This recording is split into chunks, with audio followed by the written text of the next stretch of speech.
ಹೇಗೆ ನಡೀತಿದೆ ಎಲ್ಲ? ಎಲ್ಲರೂ ಕ್ಷೇಮ ತಾನೇ? ಹಾಂ ವೀರಣ್ಣ, ದೇವ್ರ ದಯದಿಂದ ಎಲ್ಲರೂ ಚೆನ್ನಾಗಿದ್ದೀವಿ. ಇದೇ ಪ್ರಶ್ನೆನ ನಾನು ಆದಿ ಮತ್ತು ಪಾರ್ವತಿ ಹತ್ರನೂ ಕೇಳಿದೆ. ಅವ್ರ ಬಾಯಿಂದನೂ ಇದೇ ಉತ್ತರ ಬಂತು.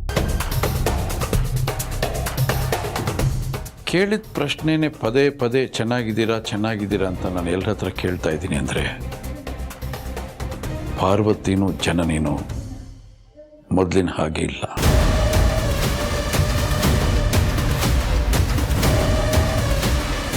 ನಾನು ಬಂದಾಗಿಂದ ಸೂಕ್ಷ್ಮವಾಗಿ ಗಮನಿಸ್ತಾ ಇದ್ದೀನಿ. ಅವರಿಬ್ಬರು ನನ್ನೆದುರಿಗೆ ಮಾತ್ರ ಚೆನ್ನಾಗಿರೋ ಥರ ನಾಟಕ ಆಡ್ತಿದ್ದಾರೇನೋ ಅಂತ ನನಗನ್ನಿಸ್ತು. ಈ ವಿಚಾರಕ್ಕೆ ಸಂಬಂಧಪಟ್ಟ ಹಾಗೆ ಜನನಿ ಹತ್ರ ಮಾತಾಡೋಣ ಅಂತ ಅಂದ್ಕೊಂಡೆ. ಅದಕ್ಕೂ ಮೊದಲು ಆದಿ ಪಾರ್ವತರ ಮಾತಾಡೋದು ಒಳ್ಳೆಯದು ಅಂತ ನನಗನ್ನಿಸ್ತು.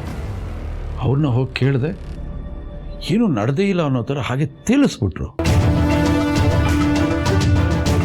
ಅದಾದಮೇಲೆ ನಾನು ಹೆಚ್ಚಿಗೆ ಪ್ರಶ್ನೆಗಳನ್ನು ಕೇಳಕ್ಕೆ ಹೋಗಲಿಲ್ಲ. ಹಾಗಾಗಿ ನಾನು ನಿನ್ನ ಕೇಳ್ತಾ ಇದ್ದೀನಿ. ಅಖಿಲಮ್ಮ, ನನ್ನ ಮಗಳು ಜನನಿ ನಿಮ್ಮ ಸಂಸ್ಥೆ ಎಲ್ಲ ವ್ಯವಹಾರಗಳನ್ನು ಚೆನ್ನಾಗಿ ನೋಡ್ಕೊಳ್ತಾ ಇರ್ಬೋದು. ಆದರೆ ಕೆಲವೊಂದು ವಿಚಾರದಲ್ಲಿ ಅವಳಿಗೆ ಪ್ರಬುದ್ಧತೆ ಸಾಲದು ಅನ್ನೋದು ಅವಳು ತಂದೆಯಾಗಿ ನನಗೆ ಚೆನ್ನಾಗಿ ಗೊತ್ತು. ಅದಕ್ಕಿಂತಲೂ ಮುಖ್ಯವಾಗಿ ಈ ಪಾರ್ವತಿ ಜನನಿ ಮಧ್ಯೆ ಬಿರುಕು ಇದೆ ಅನ್ನೋ ಸತ್ಯ ನಿನಗೆ ಗೊತ್ತಿಲ್ವಲ್ಲ ಅನ್ನೋದೇ ನನ್ನಿಂದ ನಂಬೋಕ್ಕಾಗ್ತಿಲ್ಲ.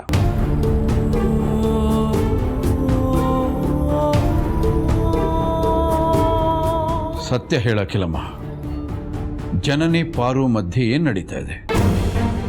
ಅವರಿಬ್ರು ಯಾಕೆ ಮುಖ ಕೊಟ್ಟು ಮಾತಾಡ್ತಿಲ್ಲ? ಪಾರ್ವತಿ ಜನನಿ ಮಧ್ಯೆ ಏನೋ ಮನಸ್ತಾಪ ಇದೆ ಅನ್ನೋದು ನಮ್ಮ ಗಮನಕ್ಕೂ ಬಂದಿದೆ. ಆದರೆ ಇಂಥದ್ದೇ ನಡೀತಿದೆ ಅಂತ ನನಗಾಗಲಿ ರಘುಗಾಗಲಿ ಖಂಡಿತ ಗೊತ್ತಿಲ್ಲ ವೀರಣ್ಣ. ಈ ವಿಷಯನ ಕೆದಕಿ ಕೇಳಿದ್ರೆ ಎಲ್ಲಿ ಅವರಿಬ್ಬರ ಮನಸ್ತಾಪ ಇನ್ನೂ ಜಾಸ್ತಿ ಆಗುತ್ತೋ, ಎಲ್ಲಿ ಅವರಿಬ್ಬರ ಸಂಬಂಧ ಕೆಟ್ಟು ಹೋಗುತ್ತೋ ಅಂತ ಒಂದು ಕಾಳಜಿಯಿಂದ ನಾವೇನು ಕೇಳಿಲ್ಲ, ಸುಮ್ಮನೆ ಇದ್ದುಬಿಟ್ಟಿದ್ದೀವಿ ಅಷ್ಟೇ. ಕರೆಸಿ ಕೇಳೋಕ್ಕೆ 1 ನಿಮಿಷ ಸಾಕು. ಆದರೆ ನಾವು ಕೇಳಿದಾಗ ಅವರಿಬ್ಬರ ಮಧ್ಯೆ ಏನೂ ಆಗೇ ಇಲ್ಲ ಅನ್ನೋ ಥರ ನಡ್ಕೊಂಡ್ಬಿಟ್ರೆ ನಾವಾದರೂ ಏನು ಮಾಡೋಕ್ಕಾಗುತ್ತೆ? ಅದಕ್ಕೆ ಇವತ್ತಲ್ಲ ನಾಳೆ ಅವರೇ ಸರಿ ಹೋಗ್ತಾರೆ ಅಂತ ಸುಮ್ಮನೆ ಇದ್ದುಬಿಟ್ಟಿದ್ದೀವಿ. ನೀವೇ ಹೇಳಿದ್ರಲ್ಲ, ನಿಮ್ಮ ಹತ್ರ ಮಾತಾಡುವಾಗ ನಿಮ್ಮ ಮುಂದೆ ಏನೂ ಆಗಲೇ ಇಲ್ಲ ಅನ್ನೋ ಥರನೇ ಇರ್ತಾರೆ ಅಂತ. ಹಾಗೆ ನಮ್ಮ ಮುಂದೆನೂ ಇರ್ತಾರೆ ವೀರಣ್ಣ. ರಘು ನಿನ್ನೆ ತಾನೇ ಹೇಳಿದ್ರು, ಈ ವಿಷಯದ ಬಗ್ಗೆ ವೀರಣ್ಣನ ಕೇಳೋಣವಾ, ಅವ್ರ ಸಲಹೆ ತಗೊಳ್ಳೋಣವಾ ಅಂತ. ನಾನೇ ಅವ್ರನ್ನ ಈಗಲೇ ಬೇಡ ಅಂತ ತಡೆದೆ. ಮನೇಲಿ ಈ ರೀತಿ ಎಲ್ಲ ನಡೀತಿದೆ ಅಂತ ನಿಮಗೆ ಗೊತ್ತಾದರೆ ನಿಮ್ಮ ಮನ್ಸಿಗೆ ನೋವಾಗುತ್ತೆ, ಅದಕ್ಕೆ ಹೇಳೋದು ಬೇಡ ಅಂತ ಅಂದ್ಕೊಂಡೆ. ಆದರೆ ಇವತ್ತು ನೀವೇ ಬಂದಿದ್ದೀರಿ, ನಿಮ್ಮ ಗಮನಕ್ಕೂ ಇದೆಲ್ಲ ಬಂದಿದೆ. ಹೌದು ವೀರಯ್ಯ, ನಮ್ಮ ಗಮನಕ್ಕೆ ತರದೆ ಅವರಾಗೆ ಮಾಡ್ಕೊಂಡಿರೋ ಮನಸ್ತಾಪನ ನಾಳೆ ದಿನ ಅವರೇ ಸರಿ ಮಾಡ್ಕೋತಾರೆ ಅನ್ನೋ ನಂಬಿಕೆಯಿಂದ ಅವ್ರನ್ನ ಏನು ಕೇಳದೆ ನಾವು ಸುಮ್ಮನಾಗಿದ್ದೀವಿ. ಇದನ್ನು ಹೀಗೆ ಬಿಟ್ಟರೆ ಬಲ್ತ್ ಹೋಗುತ್ತೆ. ಬಲ್ತ್ ಹೋದ್ಮೇಲೆ ಕೀಳೋದು ಕಷ್ಟ, ಸರಿ ಮಾಡೋಕ್ಕಾಗಲ್ಲ. ಆಮೇಲೆ ನಾನು ಈಗಲೇ ಹೋಗ್ತೀನಿ, ಇಬ್ಬರನ್ನು ಎದುರು ಬದುರು ಕೂರಿಸ್ತೀನಿ, ಅದೇನು ಅಂತ ಕೇಳ್ತೀನಿ, ಸರಿಪಡಿಸ್ತೀನಿ. ಬೇಡ ವೀರಣ್ಣ. ಯಾಕೆ? ಈಗಲೇ ಮಾತಾಡೋದು ಬೇಡ. ಇನ್ಯಾವಾಗ? ಪರಿಸ್ಥಿತಿ ಕೈ ಮೀರಿದ ಮೇಲೆ? ವೀರಣ್ಣ, ಜನನಿ ಪಾರ್ವತಿ ಇಬ್ರು ಅರಸನಕೋಟೆ ಸೊಸೆಯರು. ಜನನಿ ನೀವು ಹೆತ್ತ ಮಗಳಾದರೆ ಪಾರ್ವತಿ ನಿಮ್ಮ ವಿಶ್ವಾಸದ ಮಗಳು. ಯಾವ ಕಾರಣಕ್ಕೂ ಅವರಿಬ್ಬರು ಪರಿಸ್ಥಿತಿ ಕೈಮೀರಿ ಹೋಗದೇ ಇರೋ ಥರ ನೋಡ್ಕೋತಾರೆ ಅನ್ನೋ ನಂಬಿಕೆ ನನಗಿದೆ. ಹಾಗಾಗಿ ಈಗ ಮಾತಾಡೋದು ಬೇಡ. ನಾಳೆ ಹೇಗೂ ನಿಮ್ಮ ಊರಿಗೆ ಬರ್ತೀವಲ್ಲ, ಸಮಯ ಸಂದರ್ಭ ನೋಡಿಕೊಂಡು ಅಲ್ಲೇ ಮಾತಾಡಿದ್ರಾಯ್ತು. ಹೌದು ವೀರಯ್ಯ, ನನಗೂ ಹಾಗೆ ಅನಿಸ್ತಾ ಇದೆ. ಯಾಕಂದರೆ ಈಗ ಎಲ್ಲರೂ ನಾಳೆ ಊರಿಗೆ ಹೋಗೋ ಖುಷಿನಲ್ಲಿದ್ದಾರೆ. ಈಗ ಈ ವಿಷಯನ ಕೆದಕಿ ಮಾತಾಡಿದ್ರೆ ಅವ್ರಿಗೆಲ್ಲರೂ ಖುಷಿನೂ ಹಾಳು ಮಾಡ್ದಾಗುತ್ತೆ. ಯೋಚನೆ ಮಾಡು.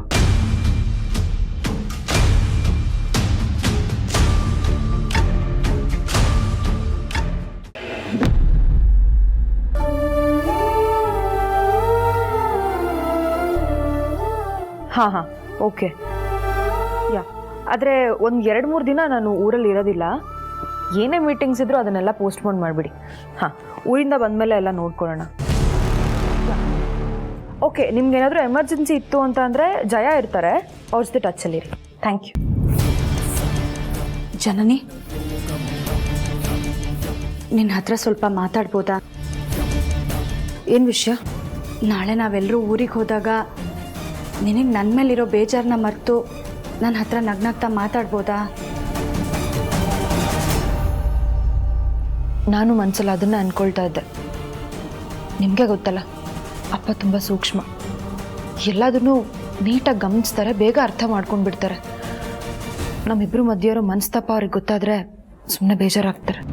ಈ ವಿಷಯದಲ್ಲಿ ಅತ್ಯಮ್ಮನೂ ತುಂಬ ಸೂಕ್ಷ್ಮನೇ ಜನನಿ. ನೀನು ಬೆಳಗ್ಗೆಯಿಂದ ಸಂಜೆವರೆಗೂ ಆಫೀಸಲ್ಲೇ ಇರ್ತಿದ್ಯಲ್ಲ, ಹಾಗಾಗಿ ಅವ್ರಿಗೆ ನಮ್ಮ ಮಧ್ಯೆ ಇರೋ ಮನಸ್ತಾಪ ಗೊತ್ತಾಗಲಿಲ್ಲ ಅಷ್ಟೆ. ಆದರೆ ಹಳ್ಳಿಗೆ ಹೋದರೆ 3 ಹೊತ್ತು ಒಟ್ಟಿಗೆ ಇರಬೇಕಾಗತ್ತೆ. ಆಗ ಅತ್ಯಮ್ಮ ಇಲ್ಲ ಅಪ್ಪೋರು ಯಾರಿಗಾದ್ರೂ ಒಬ್ರಿಗೆ ಈ ವಿಷಯ ಗೊತ್ತಾದರೂ ತುಂಬ ನೊಂದ್ಕೋತಾರೆ ಜನನಿ. ಅಷ್ಟಕ್ಕೂ ನಮ್ಮಿಬ್ಬರ ಮಧ್ಯೆ ಇರೋ ಮನಸ್ತಾಪಕ್ಕೆ ಅಂತ ಯಾವ ದೊಡ್ಡ ಕಾರಣನೂ ಇಲ್ಲ. ನಾನು ಎಷ್ಟೇ ನಿನ್ನ ಹತ್ರ ಮಾತಾಡ್ಸೋದಕ್ಕೆ ಪ್ರಯತ್ನ ಪಟ್ಟರು ನೀನು ಮಾತಾಡ್ದೆ ಕೋಪ ಮಾಡ್ಕೋತಾನೆ ಇದ್ದೆ. ಆದರೆ ನಾನು ಅದನ್ನೆಲ್ಲ ಈಗಲೂ ಮನಸ್ಸಲ್ಲಿ ಇಟ್ಕೊಂಡಿಲ್ಲ. ನಿನಗೇನಾದರೂ ನನ್ನಿಂದ ಬೇಜಾರಾಗಿದ್ದರೆ ನಾನು ಮತ್ತೆ ನಿನ್ನ ಹತ್ರ ಕ್ಷಮೆ ಕೇಳ್ತೀನಿ. ಅದನ್ನೆಲ್ಲ ಮರೆತು ನಾವು ಮತ್ತೆ ಮೊದಲಿನ ಥರ ಇರೋಣ ಜನನಿ.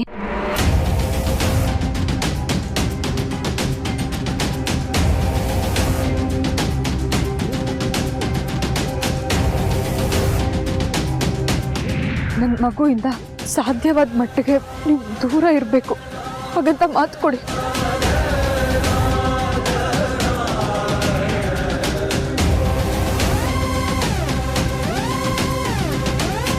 ನನ್ನನ್ನು ಕ್ಷಮಿಸಿದ್ದೀನಿ.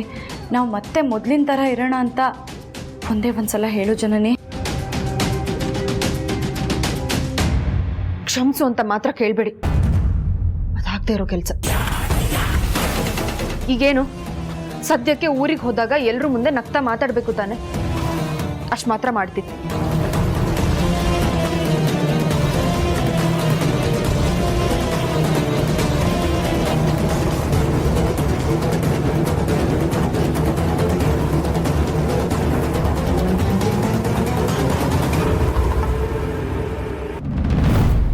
ಅಲ್ಲಿ ನಾನೇನೇ ಮಾತಾಡಿದ್ರು ನೀವು ಯಾರೂ ನನ್ನ ತಡಿ ಕೂಡ್ದು. ಅರ್ಥ ಆಯ್ತಾ? ಇಲ್ಲ ವೀರಣ್ಣ, ಖಂಡಿತ ನಿಮ್ಮನ್ನ ತಡೆಯಲ್ಲ. ನಿಮಗೆ ಹೇಗೆ ಅವರನ್ನ ಈ ರೀತಿ ನೋಡೋಕ್ಕೆ ಕಷ್ಟ ಆಗ್ತಿದೆಯೋ ನಮಗೂ ಹಾಗೆ ಕಷ್ಟ ಆಗ್ತಿದೆ. ಆದಷ್ಟು ಬೇಗ ಅವರಿಬ್ರು ಅನ್ಯೋನ್ಯವಾಗಿರೋದನ್ನ ನೋಡೋದಕ್ಕೆ ಕಾತರರಾಗಿದ್ದೀವಿ. ಖಂಡಿತ ಆಗತ್ತೆ. ನಾನಿದ್ದೀನಲ್ಲ, ನೀವು ನಿಶ್ಚಿಂತೆಯಿಂದ ಇರಿ. ಸರಿ ವೀರಣ್ಣ. ಮತ್ತು ವೀರಯ್ಯ, ನಾಳೆ ನಿಮ್ಗಳ ಜೊತೆ ನಾನು ಊರಿಗೆ ಬರಲ್ಲ. ಮತ್ತೆ ಆಮೇಲೆ ಒಬ್ಬನೇ ಬರ್ತೀಯಾ? ಹಾಗಲ್ಲ ವೀರಯ್ಯ, ಈಗ ಇಲ್ಲಿ ಆಫೀಸ್ ಕೆಲಸ ಎಲ್ಲ ಜನನೇ ನೋಡ್ಕೋತಿದ್ದಾಳೆ. ಅವಳು ಊರಿಗೆ ಬಂದುಬಿಟ್ರೆ ಆ ಎಲ್ಲ ಕೆಲಸಗಳು ನಾನು ನೋಡ್ಕೋಬೇಕಾಗತ್ತಲ್ಲ. ಅದು ಅಲ್ಲದೆ ಪ್ರೀತು ಇಲ್ಲ, ದುಬೈಯಲ್ಲಿದ್ದಾನೆ. ಆದಿತ್ಯನಿಗೆ ಹೇಳೋಣ ಅಂದರೆ ಆದಿತ್ಯ ಕಂಪ್ನಿ ಕೆಲಸಗಳೇ ಜಾಸ್ತಿ ಇರುತ್ತೆ ಅವನಿಗೆ. ಅದಕ್ಕೆ ನಾನು ಬರೋಕ್ಕಾಗಲ್ಲ, ಬೇಜಾರು ಮಾಡ್ಕೋಬೇಡ. ರಘು, ಏನು ಹೇಳ್ತಿದ್ದೀರಾ? ನೀವು ಬರಲೇಬೇಕು. ಕೆಲಸ ಏನಿದ್ರು ಮೋಹನ್ಗೆ ವಹಿಸಿದ್ರೆ ಆಯಿತು. ನೀವು ಖಂಡಿತ ಬರಬೇಕು. ಹೌದು ರಘು, ನಮಗೆಲ್ಲ ಜೀವನದ ಉದ್ದಕ್ಕೂ ಕೆಲಸ ಕಾರ್ಯಗಳು, ಕರ್ತವ್ಯಗಳು, ಜವಾಬ್ದಾರಿಗಳು ತಪ್ಪಿದ್ದಲ್ಲ. ಇದರ ಮಧ್ಯೆ ನಮ್ಮವರಿಗೋಸ್ಕರ, ನಮ್ಮವ್ರ ಸುಖ ಸಂತೋಷಕ್ಕೋಸ್ಕರ ಒಂದಷ್ಟು ಸಮಯನ ನಾವು ಮೀಸಲಿಡಬೇಕು. ಅದು ಬಹಳ ಮುಖ್ಯ. ಏನು ಮಾತಾಡಬೇಡ, ಹೊರಟು ಬಾ. ದಯವಿಟ್ಟು ಬಲವಂತ ಮಾಡಬೇಡ ವೀರಯ್ಯ. ನಿಮ್ಮ ಮನೆ ಬೇರೆ ಅಲ್ಲ, ನಮ್ಮ ಮನೆ ಬೇರೆ ಅಲ್ಲ. ಈಗ ನಾನು ನಿಮ್ಮ ಜೊತೆ ಬಂದುಬಿಟ್ರೆ ಆಫೀಸಿಂದ ಜನನಿಗೆ ಕೆಲಸದ ವಿಷಯವಾಗಿ ಫೋನ್ಗಳು ಬರ್ತಾನೇ ಇರುತ್ತೆ. ಅವಳು ಆರಾಮಾಗಿರೋಕ್ಕಾಗಲ್ಲ. ರಘು, ಈ ಕೆಲಸನೆಲ್ಲ ಹೇಗಾದರೂ ನಿಭಾಯಿಸ್ಬೋದು. ಅದ್ರ ಪಾಡಿಗೆ ಅದು ಸರಿಯಾಗಿ ನಡ್ಕೊಂಡು ಹೋಗುತ್ತೆ. ನೀವು ನಮ್ಮ ಜೊತೆ ಬರಲೇಬೇಕು. ನಮಗೆಲ್ಲ ತುಂಬ ಸಂತೋಷ ಆಗುತ್ತೆ. ಅಖಿಲ, ಪರಿಸ್ಥಿತಿನ ನೀನು ಅರ್ಥ ಮಾಡ್ಕೊಳ್ತಿಲ್ವಲ್ಲ. ವೀರಯ್ಯ, ನಿನ್ನ ತಂಗಿಗೆ ನೀನಾದರೂ ಹೇಳು. ಬೇಡಪ್ಪ, ಆ ತೊಂದರೆ ನಾನು ತಗೊಳ್ಳೋದಿಲ್ಲ. ಯಾರ ಮಧ್ಯೆ ಬೇಕಾದ್ರೂ ಹೋಗಿ ಮಾತಾಡ್ಬೋದು. ಈ ದಂಪತಿಗಳ ಮಧ್ಯೆ ಮಾತ್ರ ಹೋಗಬಾರ್ದು. ತುಂಬ ಅಪಾಯ ಅದು. ಅದರಲ್ಲೂ ನೀವಿಬ್ಬರು ಖಂಡಿತ ಕೂಡ್ದು. ನನಗೆ ಗೊತ್ತಿಲ್ಲ, ನೀವುಂಟು ಅವರುಂಟು, ನೀವು ಸರಿ ಮಾಡ್ಕೊಳ್ಳಿ. ಯಾಕಪ್ಪ? ಯಾಕೆ ಅಂದರೆ ನೀವಿಬ್ಬರು ತಿಳುವಳಿಕೆ ಇರುವಂಥವ್ರು, ವಿದ್ಯಾವಂತರು, ಬುದ್ಧಿವಂತರು. ಮೇಲಾಗಿ ಆಕೆ ನನ್ನ ತಂಗಿ, ನೀನು ನನ್ನ ಗೆಳೆಯ. ಯಾರ ಪರವಾಗಿ ನಾನು ಮಾತಾಡಿದ್ರು ಕೂಡ ತೊಂದರೆ ನನಗೇನೆ. ಹಾಗಾಗಿ ನಾನು ಸ್ವಲ್ಪ ದೂರ ಇರ್ತೀನಿ. ನೀವಿಬ್ಬರೇ ಕೂತ್ಕೊಂಡು ಮಾತಾಡಿ ಒಂದೊಳ್ಳೆ ನಿರ್ಧಾರ ತಗೊಳ್ಳಿ. ನಾನು ಬರ್ತೀನಿ. ಶುಭವಾಗಲಿ. ಅಖಿಲ, 2 ದಿನ ತಾನೆ, ಖುಷಿಯಿಂದ ಹೋಗ್ಬಾ. ಇಲ್ಲಿದ್ದು ನಾನು ಎಲ್ಲ ಕೆಲಸಗಳು ನೋಡ್ಕೋತೀನಿ. ಇಲ್ಲ ಅಂತ ಹೇಳ್ಬೇಡ ಪ್ಲೀಸ್.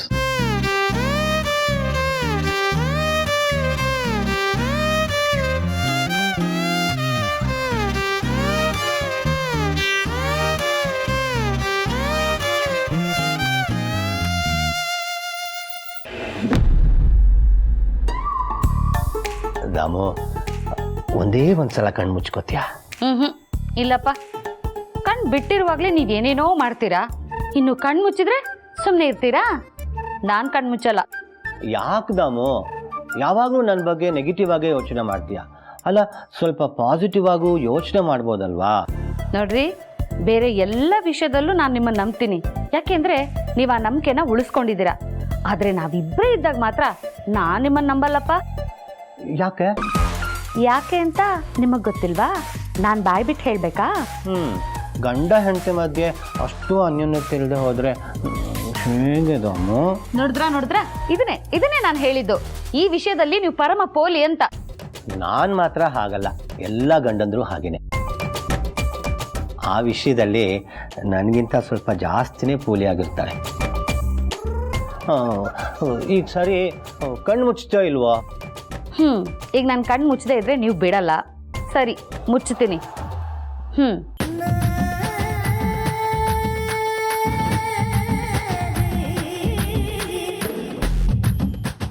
ಟಣ್ ಟಣಾನ್. ಎಲ್ಲಿ ಈ ಕಣ್ಣು ಬಿಡು. ಪರವಾಗಿಲ್ಲ ಕಣ್ರಿ, ನೀವೇನು ಕಪಿ ಚೇಷ್ಟೆ ಮಾಡಲೇ ಇಲ್ಲ.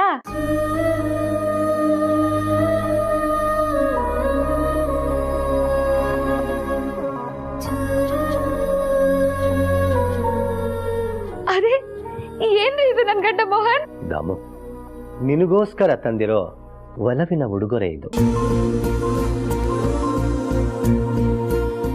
ಓ ಮೈ ಗಾಡ್ ದಿಲಾ ಸಿಂಡ್ರಲಾ, ನಿಮ್ಮ ಹೆಸರು ಹೇಳಿ ಎಷ್ಟು ವರ್ಷ ಆಗೋಯ್ತು. Thank you so much my dear. Damu, ಇದನ್ನ ಸಂಕ್ರಾಂತಿ ಹಬ್ಬಕ್ಕೆ ತಂದ್ಕೊಡೋಣ ಅಂತ ಅಂದ್ಕೊಂಡಿದ್ದೆ. ಆದರೆ ಹಳ್ಳಿಲಿ ವೀರಣ್ಣನ ಉಪಚಾರದ ಮುಂದೆ ಗಂಡ ವಜ್ರ ತಂದುಕೊಟ್ರು ಅದು ದೊಡ್ಡದು ಅಂತ ಅನ್ಸಲ್ಲ. ಅದಕ್ಕೆ ಇವತ್ತೇ ಕೊಡ್ತಾ ಇದ್ದೀನಿ. ದಾಮು, ಇದರಲ್ಲಿ ನನ್ನ ಪ್ರೀತಿ ಇದೆ, ಜೋಪಾನವಾಗಿಟ್ಕೋ. ತಗೋ. ನನ್ನ ಗಂಡ ಪ್ರೀತಿಯಿಂದ ಕೊಡೋ ಈ ಉಡುಗೊರೆ ಮುಂದೆ ನಂಗೆ ಯಾವುದು ದೊಡ್ಡದು ಅಂತ ಅನ್ಸಲ್ಲ ಕಣ್ರಿ. ಹಾಗಂತ ಆಗಾಗ ನೆಕ್ಲೆಸ್ ತಂದು ಕೊಡು ಅಂತ ಕೇಳಬೇಡ. ಯಾಕೆ? ಗೋಲ್ಡ್ ರೇಟು ಸ್ಟಾಕ್ ಮಾರ್ಕೆಟ್ಗಿಂತ ಮೇಲೆ ಏರ್ತಿದೆ, ಅದಕ್ಕೆ. ಆಯ್ತಾಯ್ತು, ಕೇಳಲ್ಲ ಬಿಡಿ. ದಾಮು, ಇದೇ ಖುಷಿಗೆ ಏನು ಇಲ್ವಾ? ಏನ್ ಬೇಕು?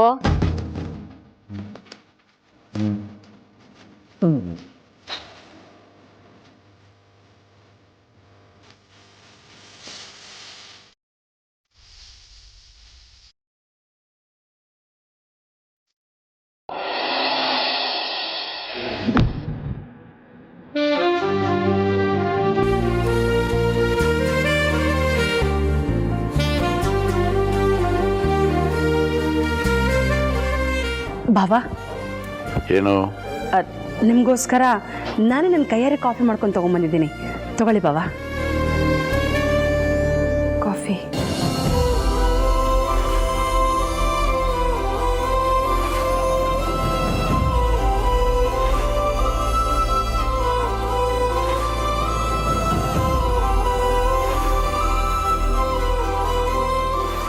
ಬಾವಾ ಕಾಫಿ ಹೇಗಿದೆ? ವಿಶೇಷ ಏನಿದೆ ಇದರಲ್ಲಿ? ಗಟ್ಟಿ ಹಾಲಿಗೆ ಚೆನ್ನಾಗಿ ನೀರು ಬೆರೆಸಿ ನೀನು ಹೇಗೆ ಮೊದಲು ಕಾಫಿ ಮಾಡಿ ಕೊಡ್ತಿದ್ದು ಅದೇ ಥರ ಇದೆ. ಹುಟ್ಟು ಗುಣ ಸುಟ್ಟರು ಹೋಗಲ್ಲ ಅಂತ ದೊಡ್ಡವ್ರು ಹೇಳಿದ್ದಾರೆ. ಅವ್ರು ಸುಮ್ಮನೆ ಹೇಳಿಲ್ಲ, ನಿಮ್ಮಂಥವ್ರು ನೋಡಿನೇ ಹೇಳಿರ್ತಾರೆ. ಮನುಷ್ಯ ಕಂಜೂಸ್ತನ ಮಾಡಬೇಕು. ಎಲ್ಲಿ ಹೊಟ್ಟೆ ಬಟ್ಟೆ ಕಟ್ಟಿ ಅಲ್ಲ, ಮನುಷ್ಯ ದುಡಿಯೋದೇ ಊಟಕ್ಕೋಸ್ಕರ. ಅದನ್ನ ನೆಮ್ಮದಿಯಾಗಿ ಊಟ ಮಾಡಬೇಕು. ದುಂದು ವೆಚ್ಚ ಮಾಡೋದನ್ನು ಕಮ್ಮಿ ಮಾಡಬೇಕು. ಅರ್ಥ ಆಯ್ತಾ? ಹೀಗೆ ಕೊಡ್ತೀಯ ಮನೇಲಿ ಎಲ್ಲರಿಗೂ ಕಾಫಿ ನೀನು? ಇದನ್ನು ಕುಡಿಯೋಬೋದು, ಸುಮ್ಮನೆ ಇರ್ಬೋದಲ್ವಾ?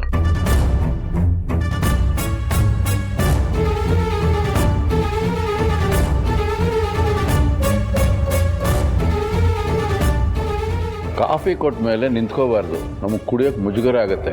ಯಾಕೆ ನಿಂತಿದ್ಯಾ ನೀನು?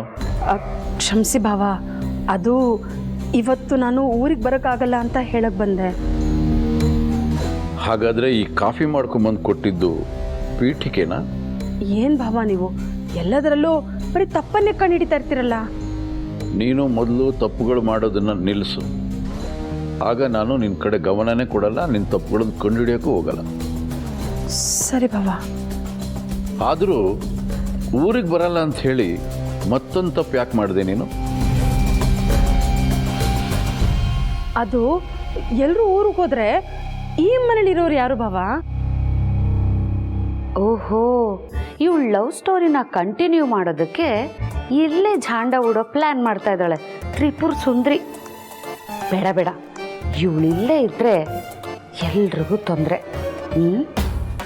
ಇಲ್ಲೇ ಇರೋ ಪ್ರೇಮ ಕಥೆನ ಹುಟ್ಟಿಸಿ ಅವಳನ್ನ ಇಲ್ಲಿ ಬ್ಯುಸಿ ಮಾಡೋದಕ್ಕಿಂತ ವೀರಣ್ಣವ್ರ ಸಹಾಯ ತಗೊಂಡು ಇವಳನ್ನ ಹಳ್ಳಿಗೆ ಓಡಿಸೋದೇ ಬೆಟರ್.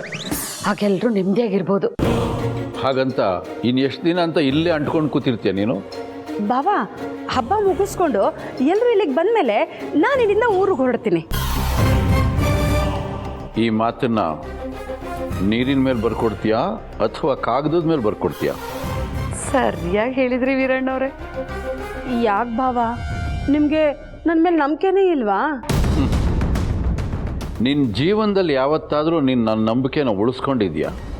ನೀನು ನೋಡಿದಾಗೆಲ್ಲ ನನ್ನನ್ನು ಕಾಡೋದೇ ಬರೀ ಅನುಮಾನ. ಯಾಕೆಂದರೆ ಯಾವತ್ತೂ ಒಳ್ಳೆ ಕೆಲಸ ಮಾಡಿದವಳಲ್ಲ, ಒಳ್ಳೆ ಮಾತು ಆಡ್ದವಳಲ್ಲ ನೀನು. ಇಲ್ಲ ಬಾವಾ, ಈ ಸಲ ಗ್ಯಾರಂಟಿ ನಾನು ಊರಿಗೆ ಬರ್ತೀನಿ. ಆದರೆ ಈಗಲ್ಲ, ಎಲ್ಲರೂ ಅಲ್ಲಿಂದ ಇಲ್ಲಿಗೆ ಬಂದ ಮೇಲೆ. ನಾವು ಹೇಳಿದ್ದನ್ನು ಹೇಳ್ತಾನೆ ಇರ್ತೀವಿ, ನೀನು ಮಾಡಿದ್ದನ್ನು ಮಾಡ್ತಾನೆ ಇರ್ತೀಯ. ತಿದ್ದುಕೊಳ್ಳೋದೇ ಇಲ್ಲ. ಆಯಿತು, ಹೋಗು, ನೀನಿಷ್ಟ ಬಂದಂಗೆ ಮಾಡ್ಕೊ.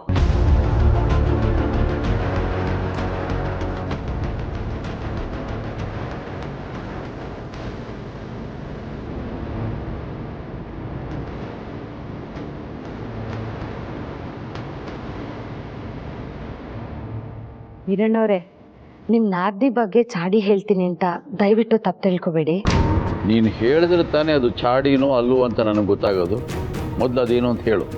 ರತ್ನವೇಣಿಯವರು ಈ ಮನೆಯಲ್ಲಿದ್ದರೆ ಮನೆಗೆ, ಈ ಮನೆಯವ್ರಿಗೆ ಎಲ್ರಿಗೂ ತುಂಬ ತೊಂದರೆ.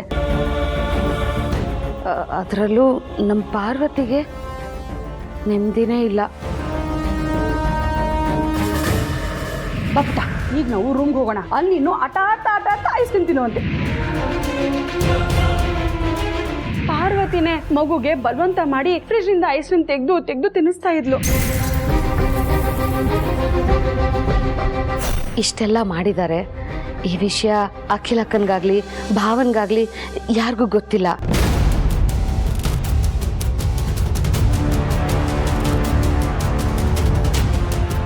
ಯಾಕೆ? ಅದರಿಂದ ಜನನಿಗೆ ಅವಮಾನ ಆಗುತ್ತೆ ಅಂತ ನಾನು ಹೇಳಲಿಲ್ಲ. ರತ್ನವೇಣಿ, ಹಾ ಬಾವಾ, ಈಗಿಂದೀಗಲೇ ನಿನ್ ಗಂಟು ಮೂಟೆ ಕಟ್ಟು. ಯಾಕೆ ಬಾವಾ? ಇವತ್ತಿಗೆ ಈ ಮನೆಗೂ ನಿನಗೂ ಋಣ ತೀರ್ತು. ಇನ್ಯಾವತ್ತೂ ಈ ಕಡೆ ತಿರುಗಿ ನೋಡ್ಬೇಡ.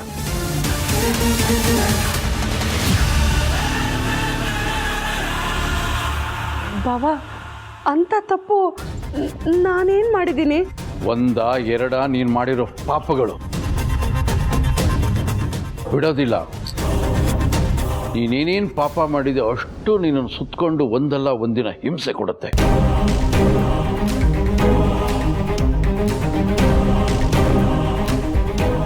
ಮೊದಲಿಂದ ಊರಿಗೆ ನಡಿ. ಹಬ್ಬ ಮುಗಿಸ್ಕೊಂಡು ಅಲ್ಲಿಂದ ಕೆಂಪು ಬಸ್ ಹತ್ತಿಸ್ತೀನಿ. ಹೋಗಿ ಊರು ಸೇರ್ಕೋ. ಅಲ್ಲ ಬಾವಾ, ಅದು ಜನನಿ ಜನನಿ ಬಗ್ಗೆ ನೀನು ತಲೆ ಕೆಡ್ಸ್ಕೊಬೇಡ. ನಾನಿದ್ದೀನಿ. ಜನನಿನ ಮಗುನ ನೋಡ್ಕೊಳ್ಳೋದಕ್ಕೆ ಈ ಮನೇಲಿ 10 ಜನ ಇದ್ದಾರೆ. ಅವ್ರು ನೋಡ್ಕೋತಾರೆ. ಅವ್ರ ಕರ್ತವ್ಯ ಅದು. ನೀನು ಇಲ್ಲೇ ಇರಬೇಕು ಅನ್ನೋ ಅವಶ್ಯಕತೆನೂ ಇಲ್ಲ. ನಾನು ಅದಕ್ಕೆ ಅವಕಾಶನೂ ಕೊಡೋದಿಲ್ಲ. ಮೊದಲು ನಡಿ ಊರಿಗೆ ನೀನು. ಹಾಂ ಸರಿ ಬಾವಾ.